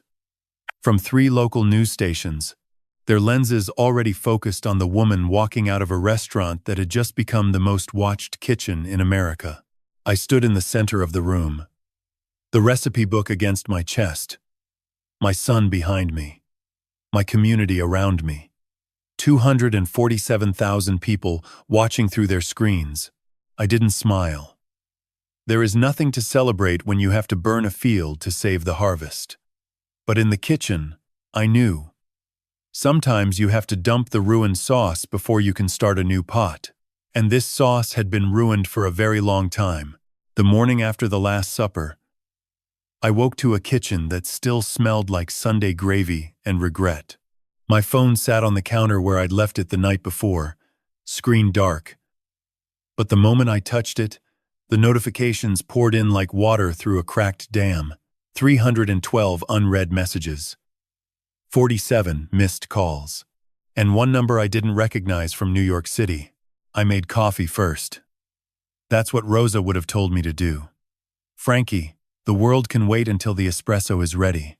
So I ground the beans, heated the water, and let the mocha pot whistle before I looked at anything. Elena Ortiz's investigative segment had been uploaded to YouTube at 11:15 the previous night. By the time I sat down with my cup, the counter beneath the video read 6.5 million views. 6.5 million people had watched an 80-year-old woman stand up with a wooden spoon and tell the truth about my family's kitchen. The clip of Mrs.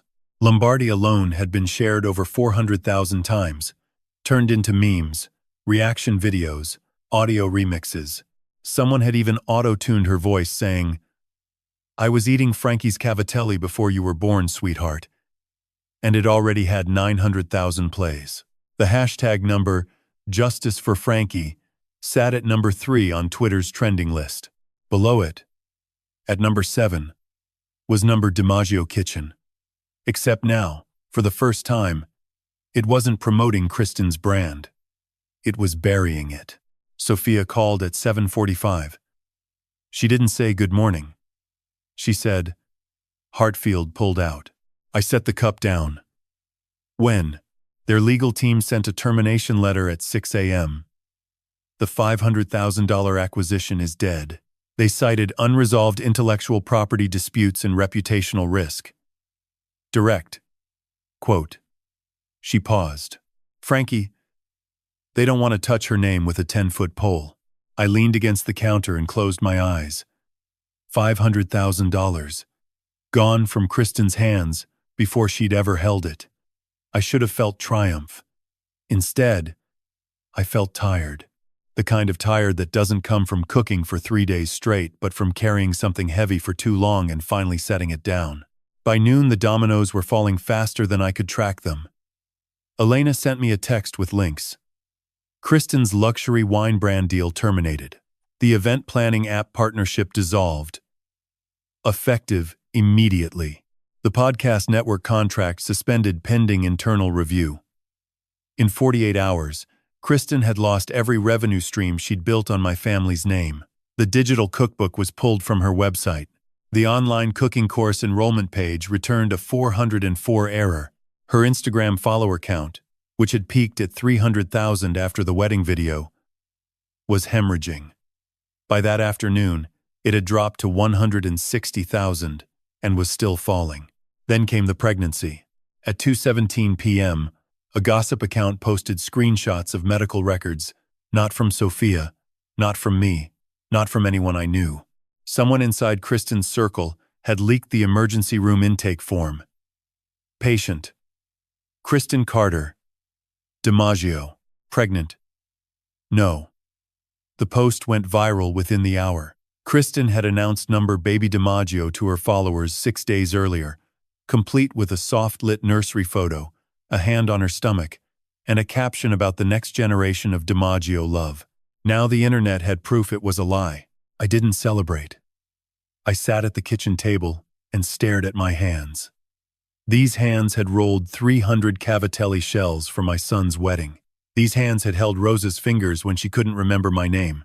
And now these hands had dismantled something I never wanted to build in the first place, a war with my own family. Marco called at 4. His voice was flat, emptied out, like someone had poured everything from the glass and left only the residue. "I quit my job," he said. I waited. "I told Chef Harrison this morning. I can't stand in a kitchen right now, Dad. Not after last night. Not after what I helped her do." "Marco, don't. Don't say it's okay. It's not okay." I signed the papers for Mom's transfer. I watched her hand me that apron, and I didn't say a word. I let her trademark Nona's name, and I told myself it was just business.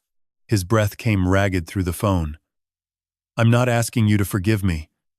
I'm telling you I quit because I don't deserve to hold a knife right now." I closed my eyes. A father's instinct is to comfort, to say the words that make it better. But Rosa's voice was louder than mine in that moment. "Don't let them take the recipe, Frankie." The recipe wasn't sauce or dough. It was honesty. And my son needed honesty more than comfort. "Come to the house tomorrow," I said. 6 a.m. "We'll talk." He hung up without saying goodbye. That evening, as the sun dropped behind the buildings on Taylor Street and painted the kitchen in amber light, I scrolled through the comments under Elena's video. Thousands of them. Stories from sons and daughters who recognized their own families in mine. Messages from elderly people who'd been silenced, stolen from, pushed aside. And then, buried between a prayer emoji and a link to a legal aid website, a comment from an account with no profile picture and no followers. It read, "You think this is over, old man? I still have cards you haven't seen." The username was a single letter. K. I stared at it for a long time.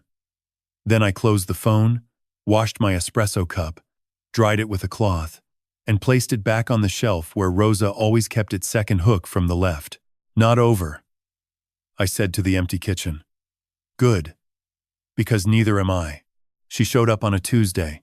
I was in the backyard pulling dried basil from the garden Rosa had planted 11 years ago when I heard the gate creak. The metal hinge had needed oil since last summer, and every time it moved it sang a note somewhere between a violin and a dying cat. I turned around expecting Tony or maybe the mailman with another certified letter from Sophia's office. Instead, I saw a little girl. She stood at the edge of the stone path, maybe 5 years old, wearing a yellow raincoat 2 sizes too big, and sneakers with the laces untied. Her hair was dark, pulled into 2 uneven pigtails, and she held a stuffed rabbit by one ear, like it owed her money. Behind her, a woman in her early 30s leaned against my fence, arms crossed, watching. "Hi," the girl said. "Hi," I said back. "Are you Grandpa Frankie?" The words hit me somewhere between the ribs. I hadn't been called Grandpa by anyone, ever. Marco had no children. Rosa and I had talked about grandchildren the way people talk about summer always coming, never quite here. "Who told you to call me that?" I asked, keeping my voice soft. "Mommy said you make the best pasta in the whole world." She held up the rabbit. "Benny wants to try some." The woman at the fence stepped forward. She was thin, nervous, with circles under her eyes that told me she hadn't slept well in a long time. She extended her hand. "I'm Taylor Nguyen. I'm sorry to just show up like this. Kristen told Lily that you were her grandfather. She's been asking to visit for weeks." I didn't know how to explain that it wasn't true. I looked at Lily, then at Taylor, then at the rabbit. "Come inside," I said. "Both of you. I made pasta. What else was I going to do? When a 5-year-old asks you to cook, you cook." I set Lily on a stool at the counter and gave her a small ball of dough. She pressed her fingers into it like she was making a handprint in wet sand. Her tongue stuck out the side of her mouth in concentration. Benny the rabbit watched from the flour jar. Taylor sat at the table and told me the story in pieces. The way people do when they're ashamed of how they got tangled in someone else's web. She'd been Kristen's college roommate at DePaul. They'd stayed close after graduation. Or at least Taylor thought they had. Kristen had offered to help Taylor through a rough patch, a divorce, a custody fight, a stack of medical bills, and in return, Taylor did whatever Kristen asked. Post a comment here. Share a link there. Bring Lily to meet the family. She told Lily that Marco was her uncle and you were her grandpa, Taylor said, not looking at me. She wanted Lily in photos. For the brand. For the image of the perfect Italian family. I stopped kneading. She used your daughter as a prop, Taylor nodded. I'm sorry, Frankie. I should have said no. Lily came back 3 times that week. Each visit, I taught her something small. Tuesday was dough, how to press, fold, and roll. Thursday was sauce, how to crush a San Marzano tomato with your hands so the seeds pop just right. Saturday was the wooden spoon. Nonna Lucia's spoon. The one with the burn scar from 1956. The one Kristen had photographed for her website banner. You hold it like this, I told Lily, wrapping her fingers around the handle. Gentle. Like you're holding someone's hand. She stirred the pot with both arms, standing on the stool, and the sound of the wooden spoon against the copper was the same sound I'd heard every Sunday of my childhood. Grandpa Frankie, she said. Can I come back tomorrow? I said yes. Then I called Sophia. I need a DNA test, I said. Sophia didn't ask why. She'd seen the photos Taylor had shown me. Photos Kristen had posted on a private account, captioning Lily as the newest DiMaggio, tagging family-friendly brands, pitching a multi-generational cooking series to a streaming network. Lily's face had been used in 3 pitch decks. Her name appeared in a sponsorship proposal valued at $85,000. The DNA results came back in 9 days. Lily had no biological connection to Marco DiMaggio. No connection to me. No connection to any DiMaggio who had ever lived. She was Taylor Nguyen's daughter, and nothing more. Kristen had manufactured a granddaughter the same way she'd manufactured a pregnancy from thin air and audacity. I sat with the results at my kitchen table for a long time. Outside, the October wind pushed dead leaves across the yard, and the basil garden had gone brown at the edges. Rosa's garden. Rosa, who had wanted grandchildren more than anything. Rosa, who couldn't remember my name but could still hum. That's Amore. If I sang the first 3 notes. Someone had handed me a little girl and called her my granddaughter, and she wasn't. But she'd stirred my pot. She'd pressed my dough. She'd called me Grandpa Frankie. And for 3 afternoons, the kitchen had sounded the way it used to sound. I didn't cry. I called Sophia and told her to file a cease and desist against Kristen for unauthorized use of a minor's likeness and fraudulent familial representation. Then I called Taylor and told her to keep Lily away from Kristen's cameras. She can still come cook with me, I said, if she wants. But as Lily, not as a DiMaggio. Taylor was quiet for a moment. She'll want to come. That night I sat in the chair by the window where Rosa used to read, and I realized something. Every weapon Kristen had aimed at me. The apron, the brand, the pregnancy. The child had been made of the same material. Love. She'd taken the things I loved and twisted them into tools. And every time, I'd caught it. Every time, I'd cut the wire before it reached the detonator. But Lily wasn't a wire. She was a 5-year-old girl with a stuffed rabbit named Benny who liked the way dough felt between her fingers. And that made Kristen's cruelest trick also her biggest mistake. Because now I had one more person to protect. She arrived on a Sunday morning, which told me everything I needed to know. Sunday mornings in Little Italy belonged to church, coffee, and guilt, and Ruth Nguyen carried all 3. I was wiping down the counter when the doorbell rang. Not the gate creak this time. The front door. Formal. Deliberate. The kind of ring that says, I rehearsed what I'm going to say in the car for 20 minutes. I opened the door and found a woman I'd never met but somehow recognized. She was 82 years old, small-framed, with silver hair pinned neatly beneath a navy hat. She wore a pressed wool coat despite the mild October weather, and her shoes were polished to a shine that reminded me of my father, the kind of man who believed you could measure a person's character by the state of their souls. Mr. DiMaggio, she said. My name is Ruth Nguyen. I'm Lily's grandmother, and I owe you an apology that's about 40 years overdue. I stepped aside. "Come in, Mrs. Nguyen. I just made coffee." She sat at my kitchen table the way people sit in churches, straight-backed, hands folded, eyes scanning the room for something holy. I poured 2 cups. She didn't touch hers for a long time. "I watched the video," she said. "Elena's report. All 6.5 million views worth." Then, I watched it again. And then I called my daughter and asked her what she'd done. Taylor, she explained, had told her everything. The college friendship with Kristen, the staged visits, the pitch decks with Lily's face, the DNA test. Ruth had spent 3 days sitting in her living room in Evanston, looking at a framed photo of Lily on her mantelpiece, trying to understand how her granddaughter had been turned into a marketing asset by a woman who couldn't tell the difference between family and content. "I failed, Taylor," Ruth said quietly. "After the divorce, I told her to be strong, to figure it out. I didn't ask if she needed help. I didn't step in, and because I wasn't there, Kristen was." I sipped my coffee. The kitchen was quiet. Outside, a sparrow landed on the windowsill, where Rosa used to leave breadcrumbs every morning. Old habits, even the birds still remembered. "Mrs. Nguyen." "Ruth," she corrected. "Ruth. You didn't fail anyone. You raised a daughter who eventually walked up to a stranger's gate and told the truth.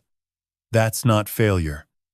That's a delayed recipe. Sometimes the dough needs more time to rise."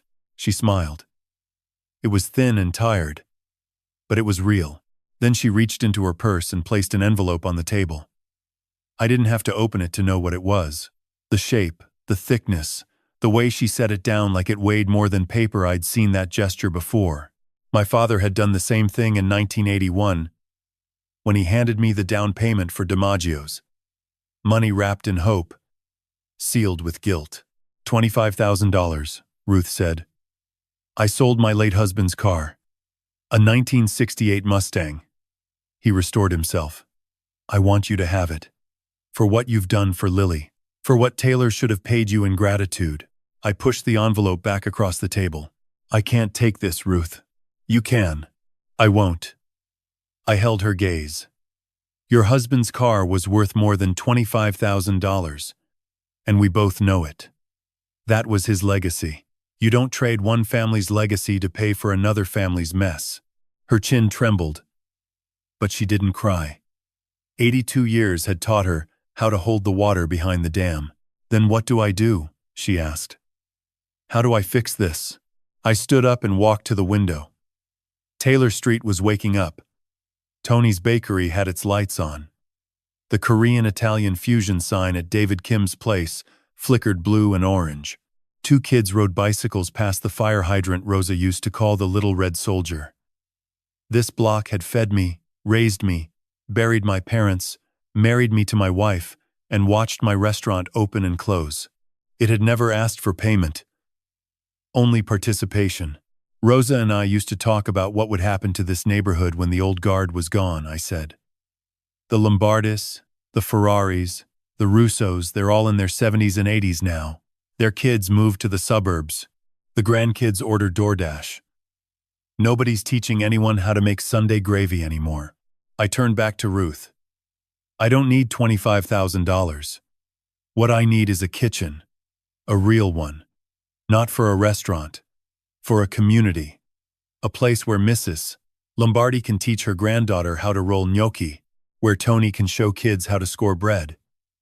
Where someone like Lily can walk in on a Tuesday and learn that food isn't content. It's connection." Ruth stared at me.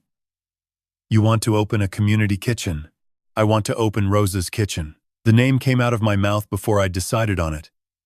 But the moment it hit the air, I knew it had been sitting in my chest since the night I watched Rosa hum That's Amore in a room that smelled like bleach. A place for seniors, for families, for anyone who's been told they don't matter anymore. Free cooking classes, financial literacy on Wednesdays, counseling on Fridays, and every Sunday a community meal. No cameras, no followers, no brand deals, Just people and food and the sound of a wooden spoon against a copper pot. Ruth picked up the envelope and put it back in her purse. Then she looked at me with the same expression my mother used to wear when she'd made a decision that couldn't be unmade. I'm not giving you money, Frankie. I'm giving you time. I'll volunteer. Every week. For as long as these legs carry me through your door. I extended my hand. She shook it. Her grip was stronger than I expected. 82 years of holding things together will do that. Welcome to Rosa's kitchen, Ruth. She picked up her coffee cup for the first time and drank. Rosa, she said softly, testing the name. She must have been something extraordinary. I looked at the breadcrumb windowsill, where the sparrow had gone but the crumbs remained. She still is. It took us 47 days to build Rosa's kitchen, and every single one of them smelled like sawdust and hope. David Kim donated the back half of his restaurant a storage room and an unused prep kitchen that hadn't seen a flame since the previous tenants left in 2019. Tony Russo showed up on day one with a truck full of reclaimed wood from a demolished bakery on Polk Street. The bread is gone, he said, dropping a stack of oak planks on the floor. But the bones are still good. He was talking about the wood. He was also talking about us. Marco came on day 3. He didn't call ahead. He just appeared in the doorway at 7 a.m., wearing work boots and a flannel shirt I hadn't seen since his college years. He had dark circles under his eyes and a toolbox in his hand. I don't know how to build a kitchen, he said. You know how to cook in one, I replied. That's enough. We worked side by side for 6 weeks without discussing Kristen, without discussing the lawsuit, without discussing anything except stud measurements and tile grout and whether the ventilation hood should face east or south. It was the most my son and I had talked in 3 years. And none of it was about the thing that had broken us. Sometimes silence is the loudest form of healing. Ruth Nguyen arrived every morning at 8 with a thermos of Vietnamese coffee and a checklist she'd written in pencil on the back of grocery receipts. She organized the volunteer schedule, negotiated a donated refrigerator from a restaurant supply company on Ashland Avenue, and personally hand-washed every window until the October sunlight came through so clean it looked like it had been ironed. Sophia handled the legal architecture. Rosa's Kitchen was incorporated as a 501(c)(3) nonprofit. The paperwork listed 3 board members: Frank DiMaggio, Sophia Marchetti, and Ruth Nguyen. The mission statement was one sentence: to feed, teach, and restore dignity to anyone who walks through the door. On opening day, the first Saturday of November, I stood outside at 5:45 a.m. and looked at the sign, hand-painted by Lily, who had insisted on doing it herself. The letters were crooked. The apostrophe was in the wrong place. The K in kitchen leaned sideways like it was trying to escape. It was the most beautiful thing I'd ever seen. By noon, 80 people had come through the door. Mrs. Lombardi brought her granddaughter, 19 years old, first year at UIC, had never made pasta in her life. They stood at Station 4, and I watched an 80-year-old woman take a 19-year-old's hands and press them into dough the way you press a memory into someone's bones. The girl laughed. Mrs. Lombardi cried. Neither of them noticed. Tony ran a bread station near the window. He taught 7 kids under the age of 12 how to score a baguette. One boy, maybe 8, held the razor blade with such intensity that Tony put his own hand over the child's and whispered, "Gentle, kid. Bread knows when you're scared." David Kim set up a table in the corner where he demonstrated kimchi jjigae, his mother's recipe, brought from Seoul in 1978. He told the crowd that his mother had opened her first restaurant on this same block and that an Italian man named Frank DiMaggio had been her first customer. He came in, ordered everything on the menu, and told her the kimchi was almost as good as his mother's marinara. The room laughed. I remembered that Tuesday in 1994. Rosa had been with me. She'd ordered seconds. Marco worked the main kitchen. He moved with a quiet precision I hadn't seen in years, dicing onions, adjusting flames, plating dishes with the kind of care that told me the muscle memory was still there, buried under everything Kristen had piled on top of it. At one point he looked up and caught my eye across the room. He didn't smile. He just nodded. That nod carried more weight than any apology he could have spoken. At 3 p.m., Taylor brought Lily. The girl ran straight for the kitchen, grabbed a stool, and planted herself at the counter. "Grandpa Frankie," she announced to no one in particular, "I'm making cavatelli today." Ruth appeared beside her with an apron she'd sewn herself small, yellow, with Lily embroidered across the chest in green thread. "Not staff," Ruth said to me, smoothing the fabric.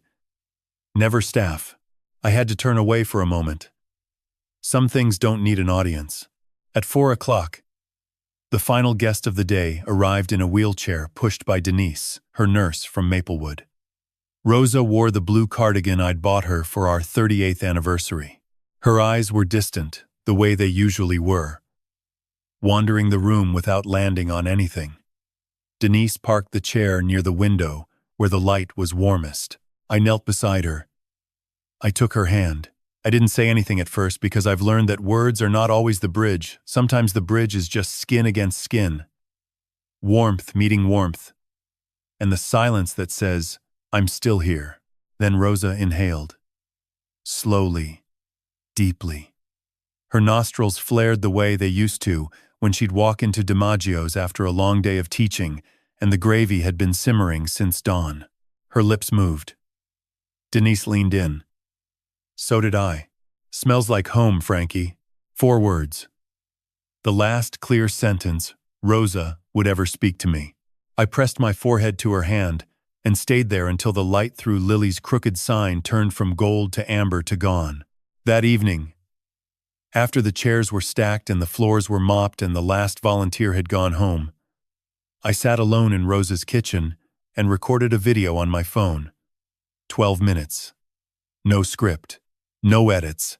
Just a man in an empty kitchen, talking to a camera about love and food and what it means to lose everything and find it again in the hands of strangers who became family. I uploaded it at 11:15 p.m. and went to bed. By morning, it had 10 million views. 3 months after Rosa's kitchen opened its doors, my son opened his own. Marco leased a narrow storefront 2 doors down from David Kim's place, a space that had been a shoe repair shop for 40 years before the owner retired, and the landlord let it collect dust. Marco gutted it himself, sanded the floors, painted the walls a shade of white that Rosa used to call eggshell but with ambition. He hung one photograph above the register.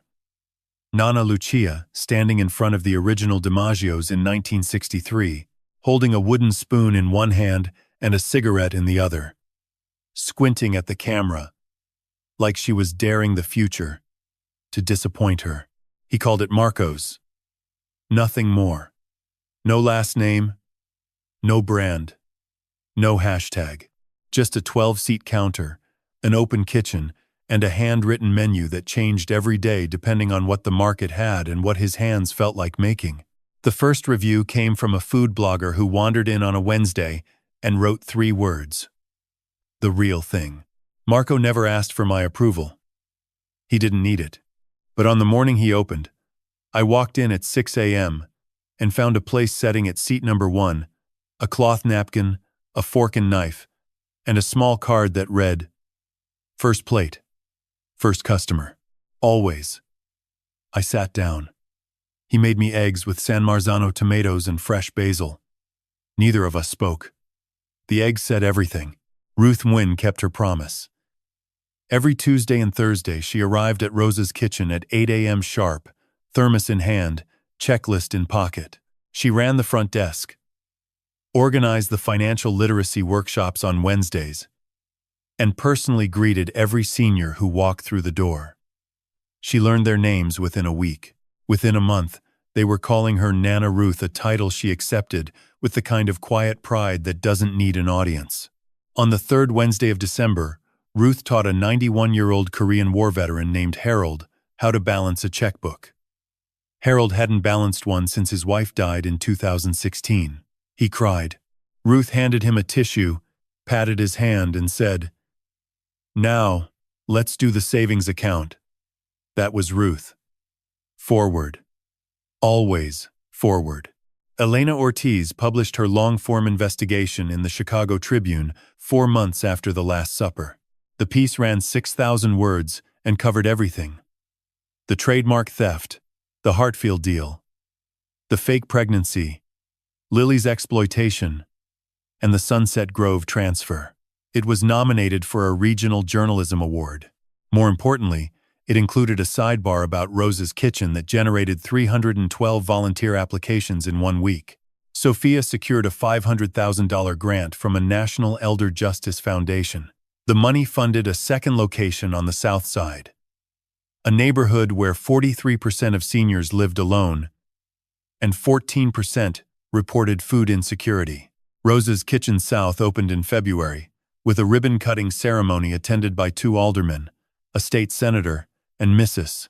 Lombardi, who cut the ribbon with a pair of kitchen shears and declared, "If a politician can eat here, the food better be good." Lily's painting still hangs on the wall of the original location. She made it on her 5th visit, a watercolor of a large pot with steam rising from it, a crooked house in the background, and 3 stick figures holding hands. She told me the tall one was me, the small one was her, and the one in the middle was the lady who smells like flowers. I asked her which lady.